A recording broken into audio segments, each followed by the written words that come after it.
삼성이 알면 나도 한다. 대국민 정보격차에서 프로젝트 눈치 안 보고 하이킥 시작하겠습니다. 오늘 출연자 소개하죠. 자, 73년 전통의 신문 대구매일신문의 최경철 정경부장 나오셨습니다. 반갑습니다. 주말 어떻게 쉬었어요? 대프리카 아주 난리라던데 뜨거워가지고. 덥던데 여기는 비가 굉장히 많이 왔던데 오늘도 많이 오고. 그렇죠. 그러니까 이 좁은 국토에 이렇게 편차가 날씨가 심해서 참 걱정입니다. 어떤 곳은 그러면 아직도 가뭄이 있을 텐데 여기는 또 비가 너무 와서 또 홍수 때문에 난리고. 그다음에 어제도 교통사고 어제 양자의식인가 그 네. 주변에 버스가 승용차를 덮쳤더라고요. 아유, 졸음운전을 했길래 부부가 아주 참사를 당했더라고요. 너무 네. 안타까운 일이더라고요. 비가 많이 와서 어제.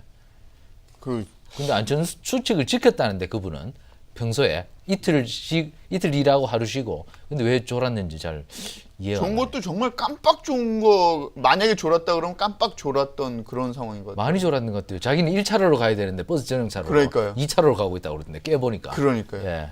참 조심해야 됩니다. 비도 조심해야 되고 사람도 조심해야 되고. 그러니까요. 정말 안타까운 참변이었습니다. 아, 예. 알겠습니다.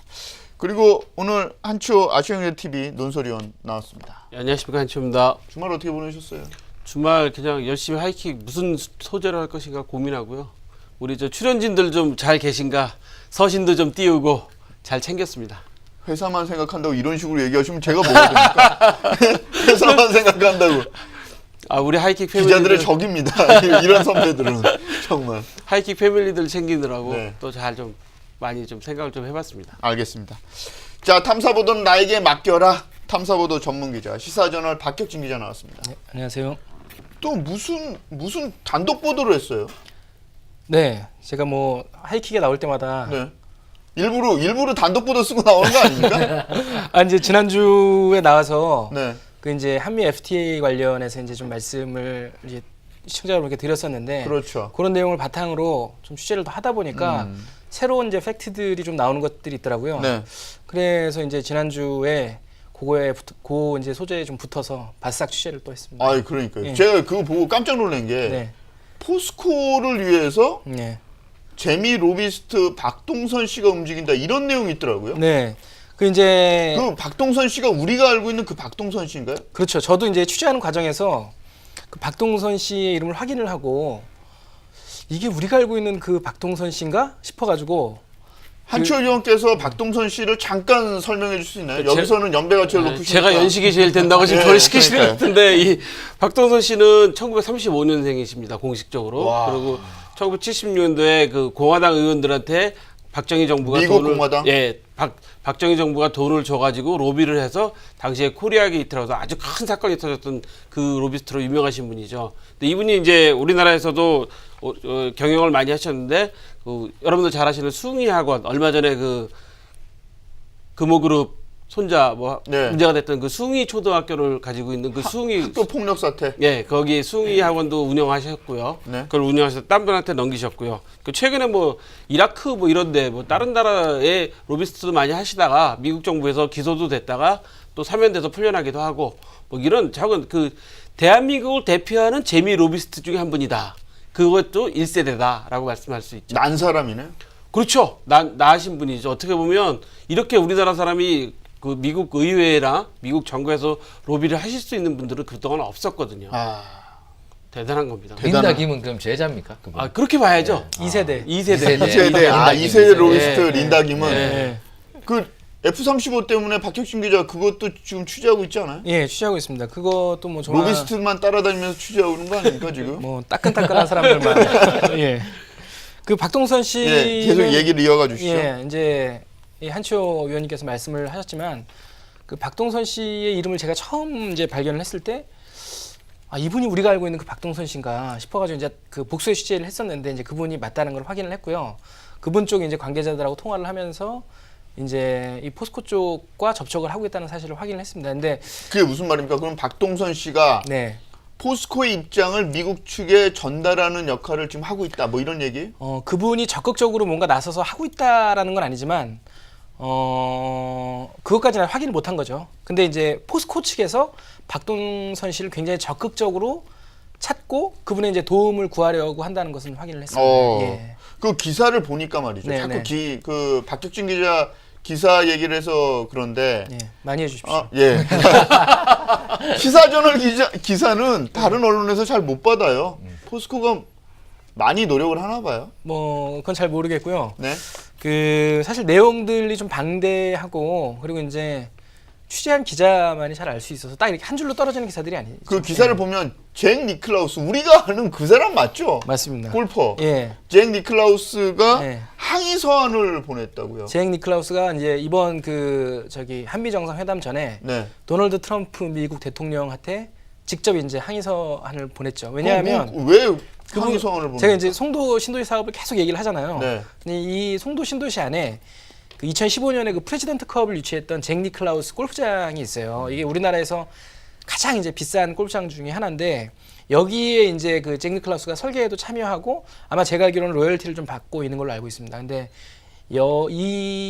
이 골프장도 역시 이제 포스코와 이제 포스코 건설과 이제 운영권 문제가 있는데 여기서는 이제 저쪽 미국 쪽에 생각하는 게 이제 기본적으로 불합리한 대우를 받고 있다라는 건데 이 잭 니클라우스도 자기가 이제 자기의 이름을 걸고 한 그 골프장이 자꾸 이제 포스코 건설에서 이걸 이제 경영권을 가져가려고 하다 보니까 이게 좀 너무 한국에서 불공정한 대우를 받고 있다 해서 도널드 트럼프 대통령은 아주 친하거든요, 두 사람이. 그래서 이제 서한을 보낸 걸로 확인을 했습니다. 아, 그 프레지던트 컵이 그 몇 년 전에 열렸던 2015년에 네. 열렸는데 그게 이제 미국하고 인터내셔널 팀하고 이제 열리는 국제 골프 대항전인데 이게 아시아권에서 유치된 거는 여기가 처음이에요, 송도가. 근데 이거를 사실 유치하는데 가장 큰 힘을 쓴 게 잭 니클라우스거든요. 아, 예. 그리고 나서 예. 뒤통수 맞고. 뭐 그렇게 그랬다- 주장하고 있는 그렇게 것이죠. 주장하는 예, 거죠? 예.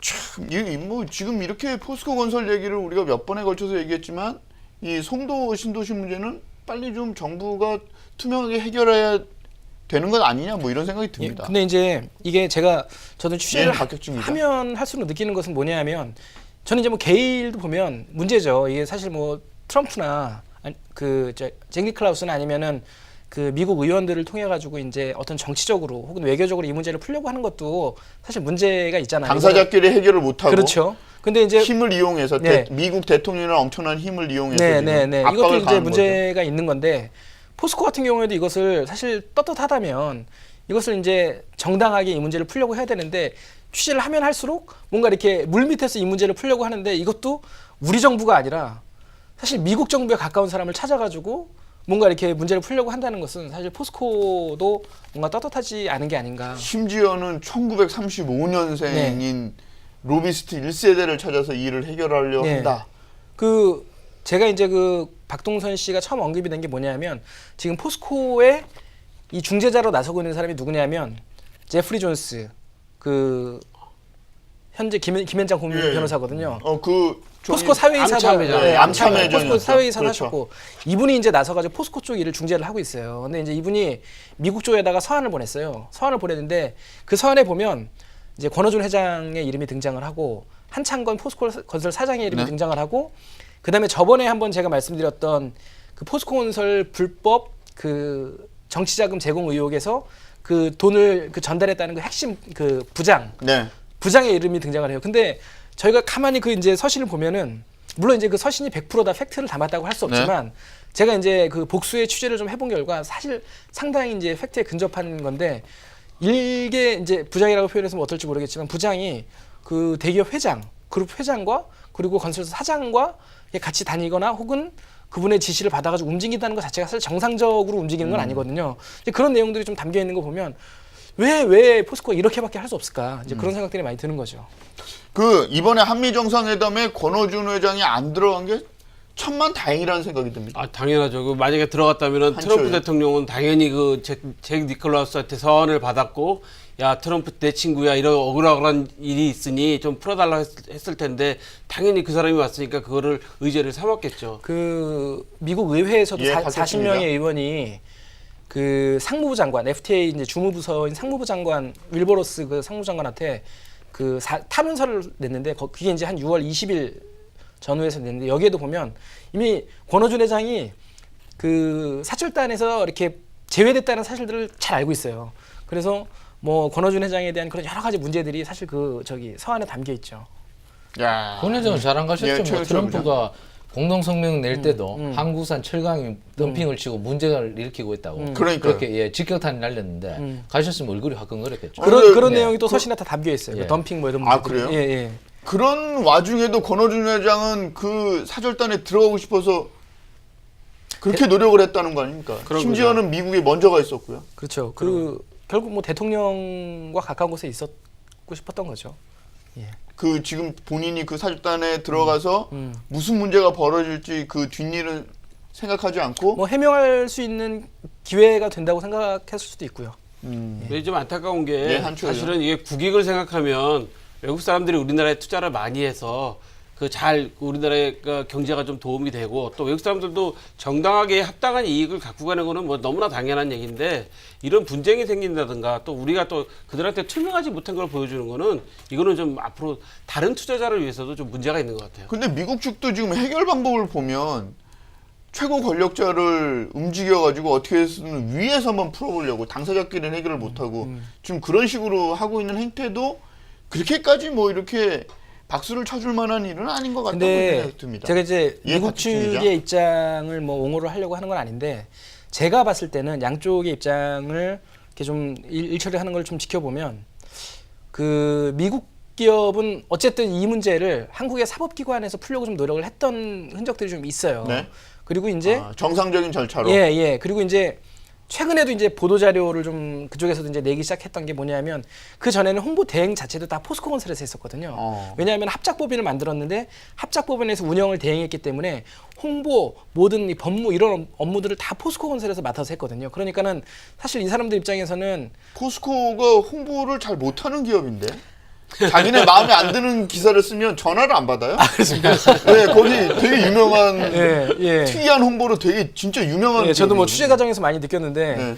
그 어쨌든 심지어 그런 홍보마저도 이제 좀 공정하게 한다라고 생각을 안 했으니까 그래서 이제 지켜보고 있다가 뭐 몇 년 지나서 이제 뭐 법적으로 문제도 삼고 그리고 뭐 언론 대응 사실 잘 안 했는데 최근 들어서 이제 언론 대응도 좀 하기 시작하고 그러다 이제 안 되다 보니까 이거를 자기네들은 어쨌든 이게 70%나 지분을 가지고 있고 훨씬 더 돈을 많이 투자한 사업인데 이게 한국에 와서 약간 그 서한에 보면 이것을 뺏겼다고 표현을 하거든요. 그 이제 정치인들이 네. 이제 그 사람들의 표현일 수 있지만 그 정도 이제 시각을 가지고 이 사업을 바라보고 있기 때문에 어떻게 해서든지 이 사업을 뭐 좀 과자해야 된다 혹은 아니면은 좀 정상적으로 돌려놔야 된다 그런 생각들을 좀 하고 있는 것 같습니다. 야, 근데 그게 네. 앵커님도 좀 아셔야 되는 게 한철이요? 저도 미국 편을 들어주는 게 아니라 지금 박 기자 얘기했듯이 미국 쪽에서는 여러 번 우리나라에 소송을 제기하고 계속 고발을 했는데 결국 우리나라 검찰이 잭 니클라우스 골프장에서 같이 골프 치고 다 그런 게 보였단 말이죠. 그러니까 그 그분들도 골프 친 사람은 이금노 법무부 차관이잖아요. 그러니까요. 그러니까 네? 이 미국 사람들이 신뢰를 못 하는 거죠. 이런 문제가 생긴 거죠. 좀 신뢰가 생기게 좀 투명하게 했으면 좋겠어요. 법무부 차관 정도 되면 어느 정도 위치입니까? 그거 궁금한데요, 박혁신 기자. 현재로서는 사실 법무부 장관의 대행까지 하고 있을 정도고 그리고 법무부 차관이면은 검찰의 어떤 인사라든가 여러 가지 문제에 있어서 검찰국장과 함께 막강한 영향력을 행사하는 위치에 있는 사람인 거죠. 이번에 검찰총장 예, 최영철 지명자도 총장, 검찰 그 법무부 차관이 제청을 해서 네. 그 지명이 됐죠. 장관 대행으로서, 그러니까 예, 지금 예. 장관이 안 계시니까 예. 그러니까 막강한 자리죠 차관도. 그렇군요. 알겠습니다. 이 얘기는 여기까지만 하겠습니다. 앞으로 진행되는 사항을 봐서 박혁진 기자가 단독 보도를 하면 다시 한번 다루는 걸로 그렇게 하겠습니다. 단독 아니면 안 하는 단독 거구나. 아니면 안 하는 걸로 그렇게 하겠습니다. 박 기자 괜찮죠? 예. 알겠습니다. 자, 그리고 국내당 얘기를 좀 해볼까요? 이준서 뭐죠? 전 최고위원. 최고위원이죠. 예. 이 검찰이 이분을 구속시키지 못해서 지금 안달인 것 같다는 느낌이 듭니다. 왜 그럴까요, 박혁신 기자?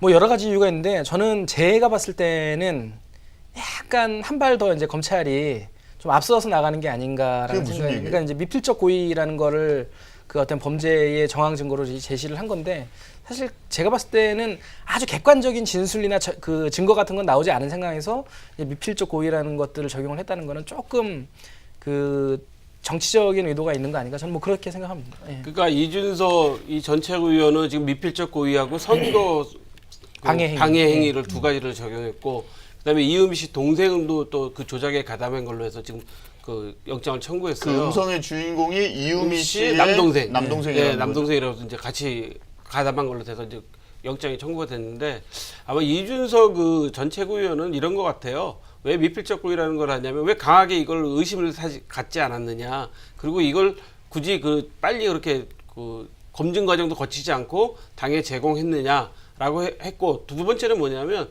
이준석 전 최고를 구속시킴으로써 그 국민의당 좀 더 지도부한테 수사에 좀 다가갈 수 있지 않을까. 그런 것 때문에 지금 검찰이 더 강하게 지금 하는 것 같아요. 사실 죄형 법정주의에 어긋난다는 것이 사실 국민의당 생각이지 않습니까? 네, 증거도 최영철 부장. 부족하고 미필적 고의라는 뭐 사실 심증, 형사법상 예, 예. 미필적 고의라는 개념이 있죠. 저희가 형법상. 그죠. 저희가 슈퍼마켓을 하는데 장사가 안 돼서 제가 여기에 불을 질러서 보험금 타내고 싶은 거예요. 우리 한 의원님 보험 전문가시지만 보험금을 타내고 싶은데 옆집에 불이 번져서 옆집 사람이 죽을 수가 있는 거예요. 옆집 사람이 죽을 수 있다는 것을 제가 알고서 불을 질렀다면 제가 미필적 고의의 살인이죠. 근데 그것이 제가 몰랐다면 죽을 줄 몰랐다면 그냥 과실치사인 것이고 근데 살인이 돼버리면 미필적 고의에 의한 살인이 돼버리면 저는 아주 중형을 받게 되죠. 그만큼 사실 이 미필적 고의라는 개념이 굉장히 어떻게 보면은 사람 잡는 개념이죠. 그 이준서 전 최고위원의 입장에서 변호인 제가 만약에 변호인이라면 이건 상당히 황당한 개념이죠. 자기는 정말 이것이 조작된 사실을 몰랐는데 검찰 입장에서는 충분히 알았을 개연성이 있고 그것으로 인해서 파급되는 결과를 이 사람이 충분히 짐작하고 있었다. 이렇게 해서 사실 영장을 친 것이죠. 사실 이 미필적 고의가 지금 당장 실질심사에서 어떻게 판사님이 판단을 할 것인지 또 그다음에 혹시 구속영장이 떨어지고 구속 기소가 된다고 하면 법정에서 이것이 어떻게 나갈 것인지 참 궁금한데요. 솔직히 검찰은 특별한 증거는 지금 잡아내지 못한 것 같아요. 왜냐하면 통화 증거나 카톡 증거나 문자 증거를 지금 제시는 못하고 있는 것 같아요. 오늘 국민의당도 밝혔죠. 검찰 고위 관계자와 얘기를 했는데 분명히 이준서 전 최고위원이 개입된 정황은 없다고 자기가 사실상 비공식적으로 통보를 받았는데 이런 식으로 검찰 수사 결과가 나오고 구속영장이 청구가 되니까 사실 많이 황당하고 오늘 사실 국민의당은 굉장히 격앙된 분위기였습니다. 뭐 추미애의 추자도 꺼내면 안 된다고 뭐 하여튼 뭐 굉장히 격앙된 분위기고 이제 이 내일부터 이 국회가 좀 더 꼬일 것 같은데 이 부분이 참 제대로 풀리지 않으면 이 국회 공전이 상당히 길어질 것 같습니다. 추미애 의원 같은 경우에는 추미애 대표 같은 경우에는 발언 수위가 더 높아졌어요. 그 발언 수위가 높아진 게 이게 참 까마귀 날짜 배 떨어진다고 추미애 대표가 그 얘기 했잖아요. 미필적 고의다. 라고 하고 하루인가 이틀 있다 바로 이제 이 영장을 미필적 고의로 쳤단 말이에요. 이거는 이제 당연히 국민의당에서 의심할 수밖에 없고 뭐 그럴 수밖에 없죠.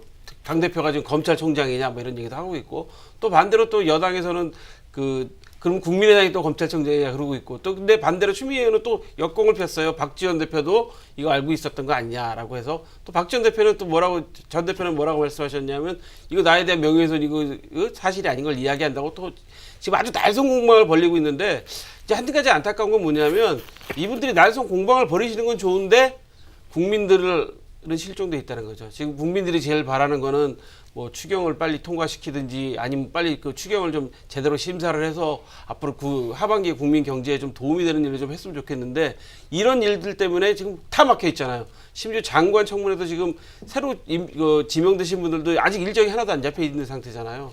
그렇기 때문에 이거 참 안타까운 일입니다. 추 대표는 왜 이렇게 강경 발언을 연일 쏟아내고 있을까요? 그분 정치부 기자들이 보기에는 왜 이렇다고 보는 거예요? 그분 입장에서 그분이 판사 출신이죠. 그냥 좀 스트릭트한 분이죠. 엄격한 분이죠. 그러니까 엄격한 부분에서 자기가 생각했던 바를 바로 뿜어대는 성격의 분이고 그다음에 지금 사실 민주당 입장에서는 좀 더 공세를 펴서 내년 지방선거를 코앞에 앞둔 시점에서 국민의당의 탈퇴자들을 하나하나씩 내고 싶은 마음이 있는 거죠. 그래서 국민의당을 깨겠다. 그렇죠. 더 공세적인 마음을 갖고 싶은 거죠. 지금 한국당도 바른정당에 대해서 좀 더 공세적으로 나가고 싶고 바른정당도 또 역공으로 좀 더 공세적으로 나가고 싶고 이 정치 구도를 한번 깨보고 싶은 거죠. 모든 정당들이 지금. 야, 그래서 이유미 조작 사건을 정계 개편의 수로 이용한다. 그렇죠. 지금 진영 논리가 좀 더 강해지고 있습니다. 지금 각 당에서 좀 더 목소리를 높이고 있죠.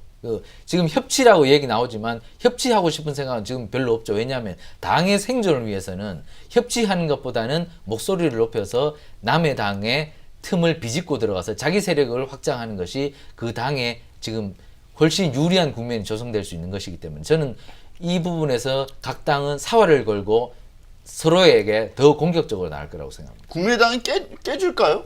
아이러니하게도 이 재밌는 거 보시면 홍트럼프, 홍준표 대표가 지금 가장 협치의 모습을 보이고 있어요. 어떤 모습을 보이고 그게 무슨 있냐면 말입니까? 그 말씀하셨잖아요. 웬만하면 다 그 인사도 책임지고 할 거니까 저기 하겠다. 오늘 그 김동연 부총리가 그 당에 그 인사하러 갔더니 하는 말씀이 그럼 한번 같이 잘 살펴보자는 식으로 말씀을 하셨거든요. 그래서 약간 정우택 대표하고는 다른 결을 보이고 있어요. 그러니까 지금 국민의당 과연 깨지겠느냐 말씀하시는데 국민의당 깨지지 않을 겁니다. 제가 보기에는. 오히려 이럴수록 더 결집되게 되죠. 이거는 제가 보기에는 민주당이 국민당한테 이렇게 공격하는 거는 옳지 않다고 봐요. 왜냐하면 이건 협치를 말해놓고서 지금 옳고 그름의 문제가 지금 아니잖아요. 아니 근데 그 옳고 그름의 네. 문제를 떠나서 지금은 이제 국민의당이 이제 사법적인 어떤 처벌을 받을 거잖아요. 예를 들어서 잘못돼 있다고 하면 법에서 정확하게 수사를 해서 할 거잖아요. 그러니까 그때까지 좀 기다려줘야 되는데 미리 지금부터 그러고 있단 말이죠. 거기다가 또 그 어디죠? 저 바른당은 또 이혜원 대표도 그 얘기까지 했어요. 오늘 보면 자유한국당은 저 난파선이니까 빨리 그 배 깨지기 전에 빨리 너 건너와라 막 이런 말씀을. 그러니까 이 사당들이 지금 우리 최 부장님 말씀하신 대로 협치는 자기네 그냥 대외적인 홍보고 사실 실제 마음은 빨리빨리 깨져서 우리 세력을 좀 넓혀야 되겠다. 뭐 이런 마음이 가득 차 있는 것 같아요. 박혁준 기자 지금 얘기를 듣다가 네. 궁금한 게 검찰이 좀 무리하게 이유미 조작 사건을 진행한다 이런 느낌이 언뜻 들거든요. 얼핏 그렇게 드는 측면이 있죠. 그리고 예. 이거는 그냥 제 일감인데요. 네. 검찰이 지금 충성 경쟁을 하는 것 아니냐 뭐 이런 생각도 듭니다.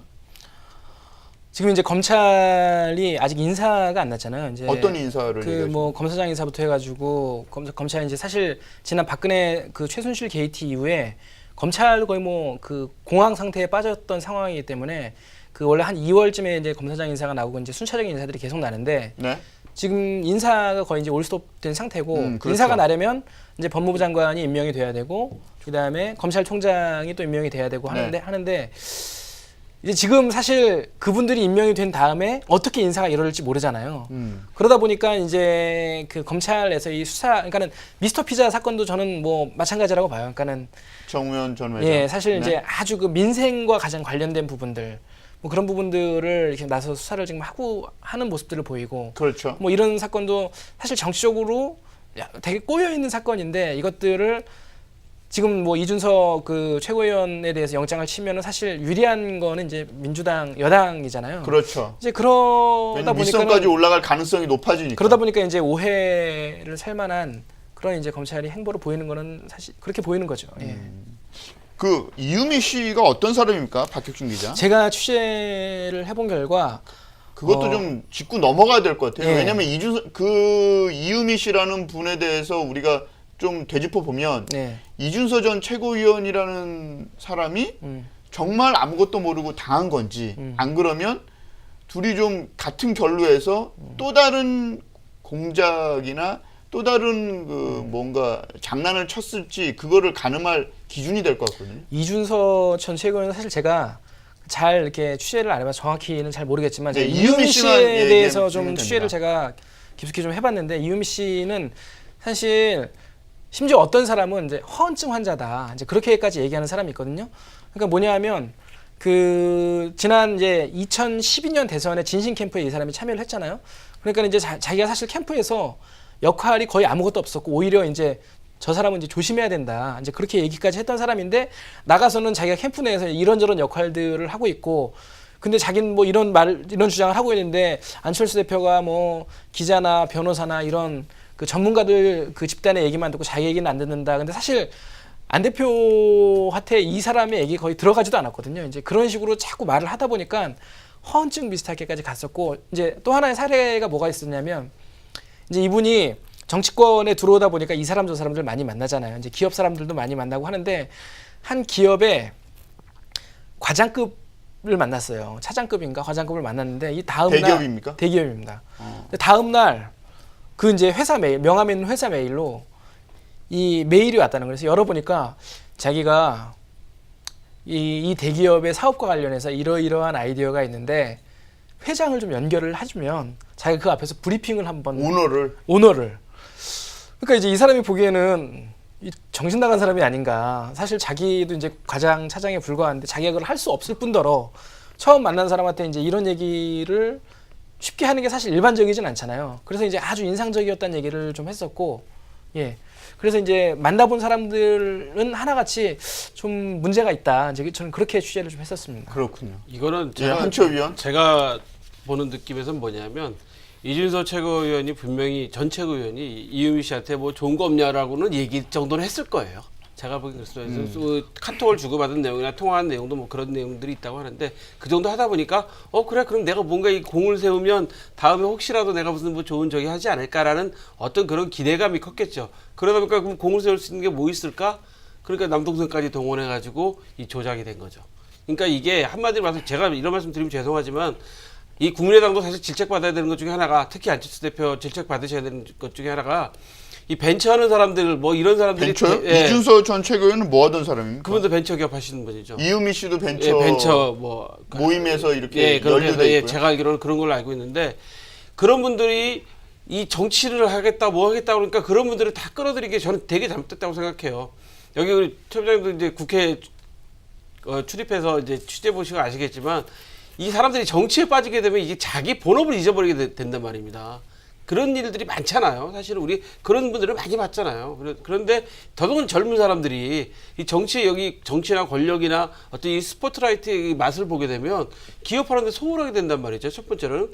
두 번째로는 그러다 보니까 뭔가 조금 무리한 일을 벌이게 됩니다. 그래서 저는 한 자리에 할지도 모른다 그래서 이런 생각을 하는 그래서 거예요. 저는 이 조작 사건도 그런 거에 연유돼서 맺어진 결과가 아닌가 그렇게 생각해요. 한국 정치의 참 네, 어두운 최영철 단면이죠, 그죠? 그 기업을 하는 사람이 정치에 관심을 두고 또 정치에 관심을 두는 것뿐만 아니고 정치의 어두운 측면을 보고 베껴서 그 어두운 것을 또 기업에 심고 이 사회의 악순환을 계속하는 것이 참 우리 정치의 현실입니다. 이 구분을 딱 지어서 기업인은 기업인을 해야 되고 저희 사실 교수 집단도 그렇고 저희 기자 집단도 마찬가지인데 정치에 끊임없이 관심을 두고 들락날락거리죠. 우리는 뭐 그래서 폴리패스라고도 하고 우리 기자들 보고도 정치에 뭐 관심 두는 꾼이라고도 가끔 얘기를 하는데 그런 식으로 우리가 정치를 어떻게 바꿀 것인가에 대한 신념을 갖고 정치를 바라보지 않고 정치에서 내가 무엇을 받아 먹을 것인가 단물을 빨 것인가 이 곳에만 관심을 두기 때문에 이런 면이 발생을 하게 되죠. 그러니까 벤처기업 하시는 분들이 정치에 왜 관심을 보겠습니까? 그것을 통해서 자신의 부를 더 늘리겠다는 것이죠. 그러니까 정말 말도 안 되는 누가 카톡 그걸 동생을 시켜서 조작을 하겠다 누가 상상이나 하겠습니까? 그건 상식적으로 있을 수 없는 일인데 우리나라 2017년도 정치판에서 벌어졌다는 겁니다. 참 해괴망측한 건데 저는 사실 이 사건이 났을 때 이게 정말인가 정말 제 눈과 귀를 의심했어요. 왜냐하면 녹음 파일까지 있으니까. 그러니까요. 네, 그런 거는 아무나 만들 수도 없잖아요. 그러니까요. 문건이면 또 모를까. 더구나 안철수 캠프에서 사람들이 안철수 후보를 얼마나 깨끗하게 봤습니까? 그렇죠. 또 이 안철수 캠프에서 이것이 벌어졌다는 것을 보고 사실 모든 사람들이 경악을 했을 겁니다. 저는 정말 우리가 이제 예, 이 한치호 청년 젊은 사람들을 정치 참여시키고 이 사회에 참여시킨다는 건 찬성하지만 이런 식으로 벤처기업을 사실 벤처를 해야 되잖아요. 빌 게이츠가 정치를 하지 않지 않습니까? 빌 게이츠는 오히려 뭐 자기네 나라나 전 세계에 있는 젊은 사람들한테 꿈을 심어주고 뭐 환경 문제에 관심을 갖게 하고 이런 일을 하고 있잖아요. 근데 우리는 정치에 참여를 한단 말이죠. 그래서 국회의원도 하고 국회의원 한 4년 하면 그 혜택 엄청 많이 보다가 또 나가서 보면 또 하고 싶고 막 이런 일이 계속 반복되는 거죠. 사실 기업을 하시는 분이나 우리 최 부장님도 기자시지만 기업하시는 분이나 교수나 뭐 기자들이나 언론인이나 정치를 할 수는 있어요. 근데 그거는 자기가 본래 하던 일을 그만두고 정말 그 일에 뛰어들어서 사명감을 갖고 해야 되는 거죠. 그러니까 그렇지 않고 하다가 다시 돌아갈 수 있다. 저는 제일 안타까운 게 교수들은 그렇잖아요. 휴직하고 한 4년 국회의원 했다가 또 다시 돌아가고. 그러니까 이게 정상적이지 않은 거죠. 사실은 정치 문제가. 근데 이유미 씨 같은 경우에요. 뭐 박경진 기자 제 얘기를 마저 들으시고 얘기하셔도 됩니다. 이유미 씨 같은 경우에 제가 좀 알아봤더니 한추호 위원이 지금 강의를 나오고 계시는 여주대에서 강의를 같이 하고 있더라고요. 교수인 것 같던데 여주대에서 아니 그 네? 잠깐 있었어요. 잠깐 있었고 제가 알기로 잠깐 있었고 정리가 된 걸로 알고 있고 지금은 아니에요? 지금은 아니죠. 지금은 아닌데 여주대가 그럼 굉장히 발빠르게 정리했다 뭐 이런 발빠르게 건가요? 정리한 게 아니라 몰랐죠. 그러니까 이 상황들을 잘 모르셨던 걸로 제가 알고 있고 그게 무슨 말입니까? 그러니까 이분이 진짜 정치에 관심이 있는 사람이라는 걸 모르는 거죠. 네. 그러니까 이제 잠깐 그 강의를 맡겼었는데 한 학기 정도만 제가 알기로 한 학기 정도만 그만둔 걸로 알고 있는데 한현은 잘 모르시는 그러니까 모르는 사람이 예, 그러니까 학생들이 사실은 이런 분들한테 수업을 들으니까 무슨 얘기를 들었겠어요.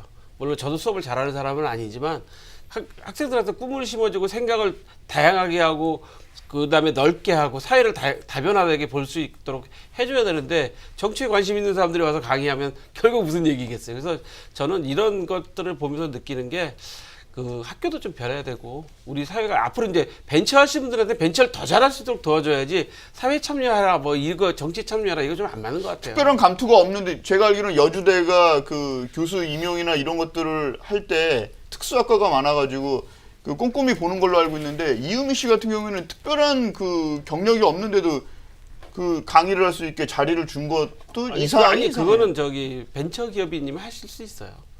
그 조건은 알겠습니다. 더 구석으로 몰지 않겠습니다.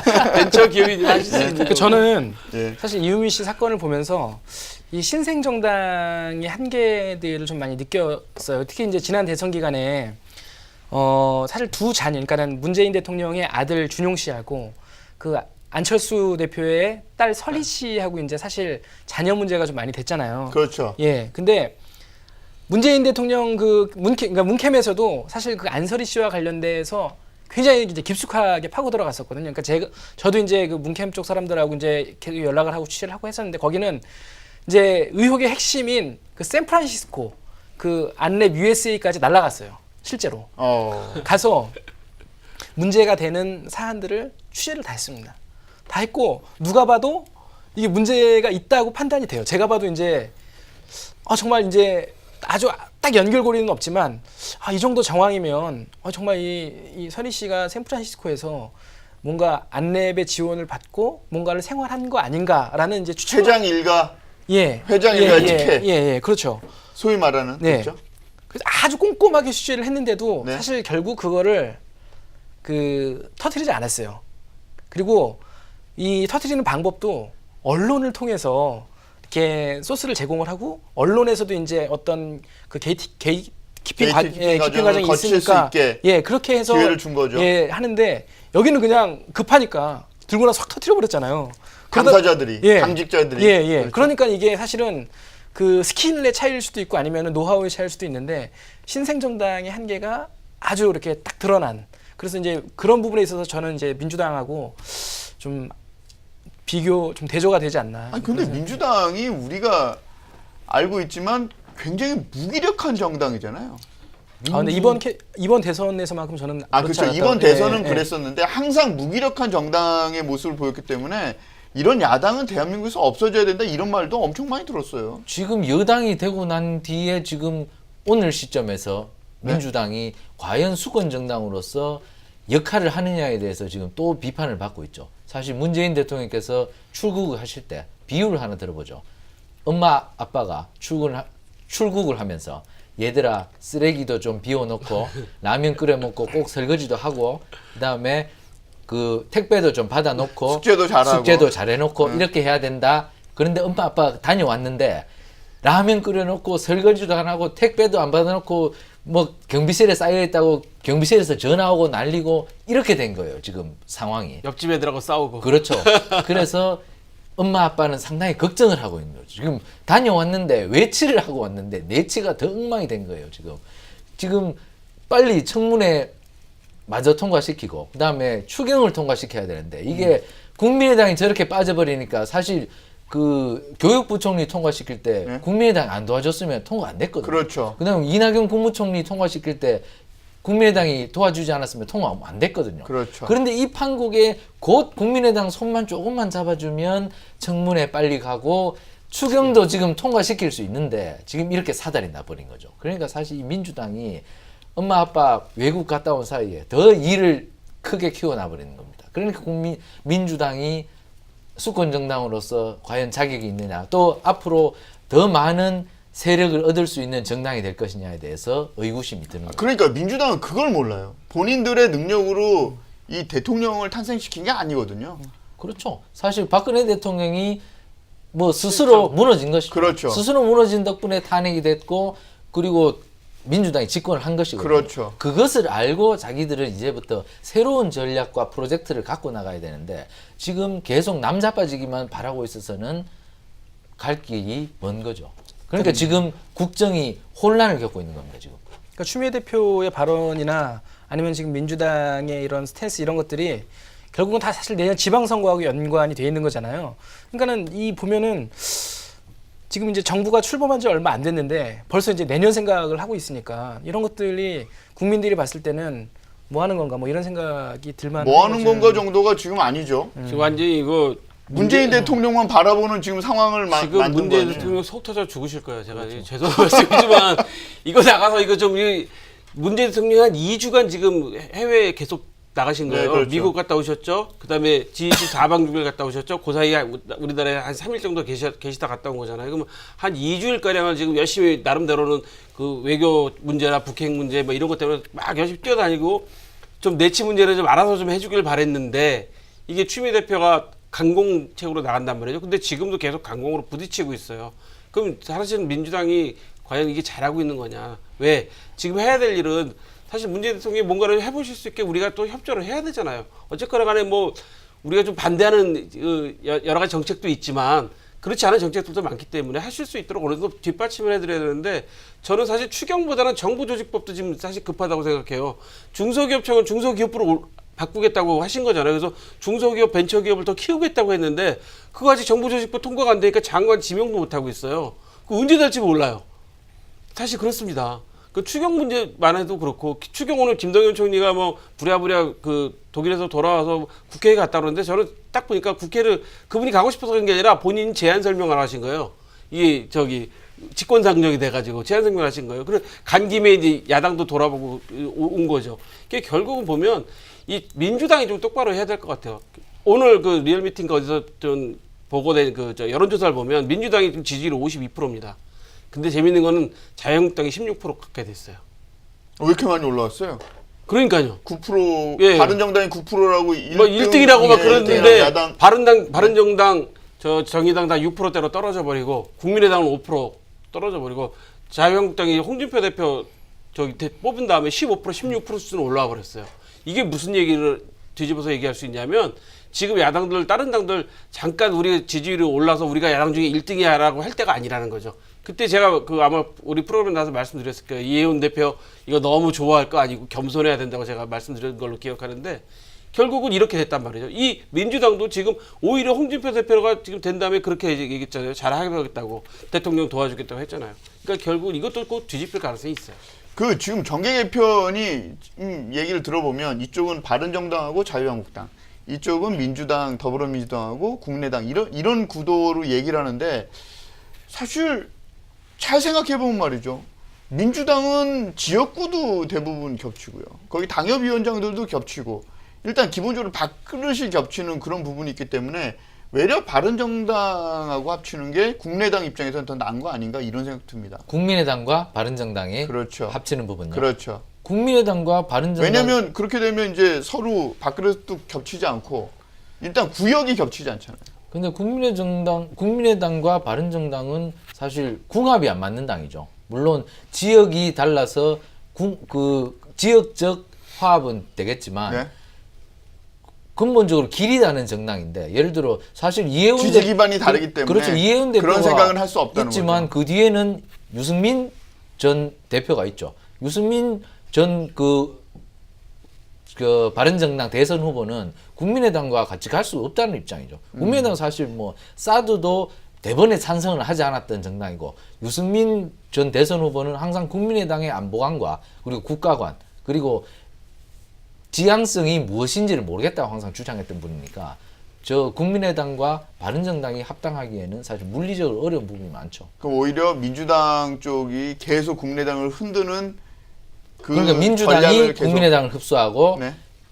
자유한국당이 바른정당을 흡수하는 구도로 가려고 이 두 거대 정당이 얘기를 하고 있죠. 그 지향성을 그렇게 갖고 가고 있는 거죠. 그래야 표의 확장성이 더 많다는 거죠. 사실 이 우리나라가 이 진영 논리를 깨기가 어렵거든요. 이 진영을 보수, 진보. 그렇죠. 보수 진보의 아니 근데 민주당이 무슨 진보입니까? 제가 볼 때는 그냥 보수던데. 그렇죠. 준보수에 준보수에 가까운- 가깝잖아요. 아니 준보수에 민주당은 게 가깝죠. 민주당이에요. 보수도 진보도 아니에요. 색깔이 네, 없어요. 사실 그렇죠. 어떻게 보면 냉정하게 말씀드리면. 하지만 색깔을 지우려고 하기 때문에 그렇게 가는 것뿐인데 하여튼 확장성 때문에 그런 그렇죠. 거잖아요. 지금 정당들의 가장 큰 목표는 내년 지방선거입니다. 내년 지방선거에서 자기들이 사실 민주당은 영남까지 먹고 싶은 생각이 있는 거예요. 사실 부산 대통령이지 않습니까? 그렇죠. 문재인 대통령이. 부산 대통령에다가 대구 경북도 지금 자유한국당의 위세가 흔들흔들거리니까 예를 들어 대구시장에도 김부겸 장관을 내밀고 뭐 몇몇 그거 얘기 되네. 그러니까 몇몇 지명도 있는 사람들을 내밀어서 내년 지방선거를 싹쓸이 하고 싶은 것이 사실 민주당의 생각이죠. 그러니까 지금 자신 있게 나가는 거죠. 그러니까 추미애 대표가 국민의당을 괴멸시키기 위해서 국민의당에 대해서 프레스를 가하고 있는 거죠. 사실 이게 80% 지지율이지 않습니까? 그죠? 문재인 그렇죠. 대통령께서. 그러니까 이걸 갖고 세를 몰아서 바로 가고 싶은 것이 사실 이 사람들 생각인 것 같습니다. 추경 이번 주 지나면 뭐 사실상 유명무실한다면서요? 추경이 그럴 수밖에 없죠. 왜냐하면 추경은 네, 한철이요? 집행하는 시기가 중요하니까 지금 7월 국회에서 통과를 못 시키면 다음 달이나 다다음 달에 이제 집행을 못 하잖아요. 그리고 아무런 의미가 없어지는 거죠. 왜? 벌써 이제 내년 예산안 내년 예산은 이제 8월 말이면 올라오죠. 8월 말이 네. 올라오고 지금 국회로 어떻게 짜라고 들어가죠. 이미 다 네. 지침이 내려가 있는 상태이기 때문에 이미 지나가 버리면 소용이 없어요. 그러면 문재인 대통령이 추경을 지금이라도 통과를 시키려고 한다 그러면 무슨 카드가 있을까요? 지금 국방부 장관 후보자하고 노동부 장관 후보자를 내일 결정하실 것 같은데 송영무 장관, 조대엽. 조대엽 후보자 두 분에 대해서 어떤 조치를 취한다면 야당이 대화를 하겠죠. 그러나 두 사람의 낙마 자진 사퇴가 자진 사퇴. 자진 사퇴가 바람직하겠죠. 되죠. 저 지난번 법무부 장관 후보자도 네. 자진 사퇴했습니다. 그렇죠. 어쨌든 낙마는 방법은 뭐 여러 가지가 있습니다. 그렇죠. 근데 또 문재인 대통령 입장에서 두 분을 한꺼번에 낙마시키는 것도 정권으로서는 굉장히 큰 부담이고 그러면 자유한국당의 지지율이 더 올라가겠죠. 잘못된 인선이라는 것을 스스로 인정하는 그러니까요. 거니까요. 그 부분도 딜레마에 쌓일 겁니다. 그러니까 문 대통령이 뭔가 이제 오늘 내일 사이에 결정을 하시겠죠. 왜냐하면 제가 봐도 사실 조대엽 후보자 같은 경우는 다른 거 뭐 음주운전 다 차제에 치고라도 사회이사를 나는 몰랐다. 근데 사회이사를 하려면 저도 회사에 사회이사도 해보고 저도 회사도 차려보고 했지만 그 인감증명 들어가야 되고 주민등록 등본 다 들어가야 되거든요. 그렇죠. 근데 그걸 몰랐다. 굉장히 복잡한 절차를 밟아야 돼요. 그리고 인감증명이라는 건 우리 저 모든 재산권을 행사할 수 있는 중요한 소리인데 그걸 몰랐다는 건 그거는 솔직히 말씀드려서 너무 솔직하지 못한 거고 하고 싶어서 노력을 했다 그렇게 얘기하면 이해가 되지만 그거를 뭐 모르는데 어떻게 그리고 그렇게 송영 됐다는 후보자도 건 말이 안 보면 되죠. 너무나 많은 과다한 수입을 받으셨어요. 그 전에 그 김병관 후보자인가 장관 후보자도 그 UBM택인가 거기에 잠깐 고문을 있을 때 돈 많이 받았다서 사실 낙마시켰잖아요. 그렇기 때문에 그 부분도 사실은 똑같습니다. 그리고 말입니다. 강경화 외교부 장관이 일 좀 하나 봐요. 세컨더리 보이콧. 그러니까 뭐 북한과 거래하는 중국 기업에 대해서는 미국과는 절대 거래를 못하게 만들겠다라는 것을 미국 측과 협의하고 있다. 이 얘기가 지금 나오고 있다고요. 네, 그 얘기 하셨고 이번에 G20도 비교적 보면 굉장히 활발하게 문재인 대통령이 움직였고 지난번 한미 정상회담 때도 생각외로 나쁘지 않았단 말이죠. 그렇게 되면 강경화 장관이 일 좀 한다 뭐 이렇게 봐도 될까요? 네, 뭐 국제기구 유엔에서 오랫동안 일을 하셨으니까 뭐 이번 특히 G20 회담에서는 뭐 아주 잘한다는 평가를 많이 들었죠. 그다음 오늘 국내에 들어와서도 야당의 질문에도 FTA 협상 어떻게 되느냐고 직격탄을 날리니까 야당에서 FTA 재협상은 없다. 그리고 한미 방위비 분담도 현행대로 간다. 다른 것 변함이 없다. 아주 뭐 딱 잘라서 뭐 단도직입적으로 말씀을 하시더라고요. 뭐 오늘 그런 보도도 있잖아요. 네, 한초요? 좌경화 우동현. 그래서 그 강경화 장관이 가서 이번 G20 가서 잘 도왔다. 저 김동연 부총리도 잘했다. 이제 그런 얘기를 하는데 저는 세컨더리 보이콧 협의한다고 해서 깜짝 놀랐어요. 왜냐하면 세컨더리 미국이랑? 그렇죠. 저 세컨더리 보이콧은 정말 심각한 거거든요. 예를 들어서 북한하고 거래하는 기업들은 앞으로 미국의 은행을 이용하지 말라. 미국의 금융 시스템 이용 못한다라고 하고 단정 짓는 거기 때문에 그 회사들은 무역이나 이런 걸 절대 할 수가 없거든요. 그럼 세계적인 거래를 할 수가 없는 거예요. 그렇죠. 정말 치명적인 거거든요. 근데 그걸 현재 미국하고 우리나라하고 협의하고 있다. 이거는 사실 북한에 어떠한 제재를 가하는 것보다 가장 강력한 제재이기 때문에 저는 그거를 만약에 결정하고 협의해서 결정이 된다 하면은 제일 센 그 무기를 우리가 갖는 것 같아요. 그걸 우리 외교부 장관이 지금 진행 중이라고 얘기를 했단 말이죠. 그렇죠. 사실 북한이 미사일과 핵을 개발하는 데 최영철 있어서는 외국에서 돈을 많이 끌어거든요. 제가 지난번에도 불가리아 가니까 불가리아 대사님 말씀하시기를 네. 북한 대사관은 장사를 한다고 그러더라고요. 빌딩을 크게 지어서 대사관 건물에다가 임대를 놓고 그다음에 거기에서 또 임대와 관련된 또 다양한 비즈니스를 해서 돈을 엄청나게 벌어서 본국으로 쏴주는 그런 것을 하는데 이제 임대를 못하게 한다든가 그다음에 비즈니스를 못하게 하는 데 있어서는 네. 북한 대사관과 거래하는 기업들의 돈줄을 막아주는 것이 굉장히 중요하겠죠. 그 돈줄을 막아야 이제 북한이 핵과 미사일을 개발할 수 있는 자금줄을 차단하는 것이니까요. 그러니까 지금 예, 북한은 한철이요. 아시다시피 군부도 기업을 하고 있고 당도 기업을 하고 있고 외교부나 행정부도 다 기업을 하고 있어요. 그래서 돈을 벌어들이는 거거든요. 해외에서. 그 돈을 가지고 뭐 핵개발도 하는 거고 그 국가를 유지하는 데 들어가는데 그런 기업들을 다 거래를 못하게 막아버린다 하면 정말 대단한 그 북한으로서는 치명타가 아닐 수 없거든요. 그래서 이거는 정말 만약에 성사시킨다 하면 문재인 대통령이나 강경화 장관이나 대단한 일을 했다고 좀 칭찬할 수 그러면 만한 일입니다. 인사청문회에서 강경화 장관이 정말 문제 있다, 낙마시켜야 된다고 했던 쪽에서는 좀 민망해지겠어요.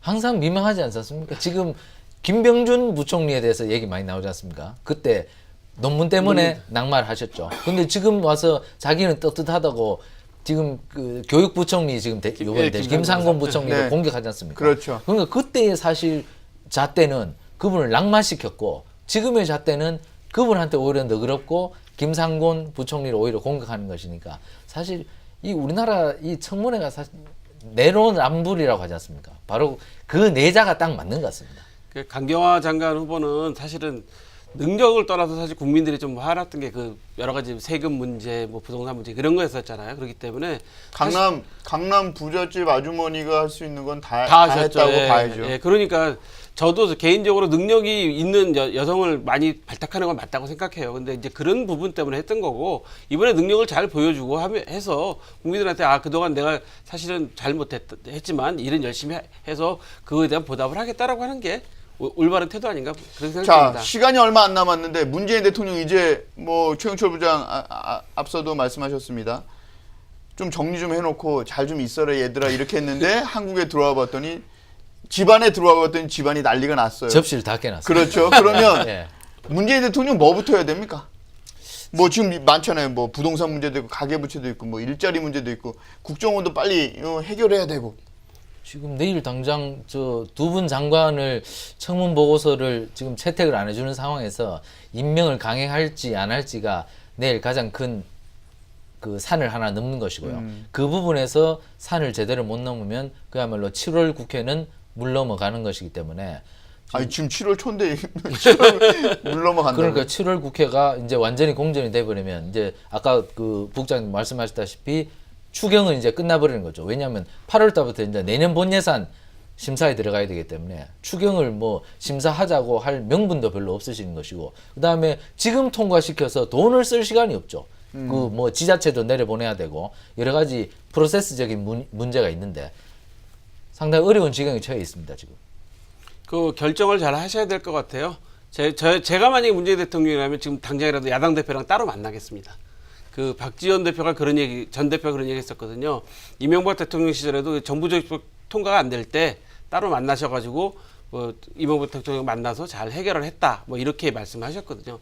사실은 저는 이런 대타협적인 게 좀 필요하다고 생각해요. 그래서 문재인 대통령도 뭐 그 장관 후보 두 분만 고집하지 마시고 또 야당이나 그 여당도 자기들 고집만 피우지 말고 사실은 지금 국민들 먹고 사는 문제부터 좀 생각해서 결정을 좀 했으면 좋겠다. 뭐 이렇게 생각되네요. 예, 저도 뭐 일단 예, 박혁준 기자. 문재인 대통령이 간단하게. 그 모든 걸 다 고집할 수 없다고 생각하고요. 저는 뭐 사실 송영무 장관 후보 같은 경우에는 군내에서도 많은 인사인데 솔직하게 뭐 이런 사람들을 뭐 낙마를 시키고 또 야당한테 협조를 구할 건 구하고 해서 좀 협상의 묘미를 좀 발휘했으면 좋겠다. 예, 그렇게 생각합니다. 협상의 묘미. 예, 내줄 건 내주고 받을 건 받고. 이번에 그러면 스트롱맨보다는 협상의 모습을 좀 보여주는 문재인 대통령의 모습을 좀 기대해 보겠습니다. 저희가 준비한 내용은 여기까지입니다. 진행의 이영진이었습니다. 감사합니다.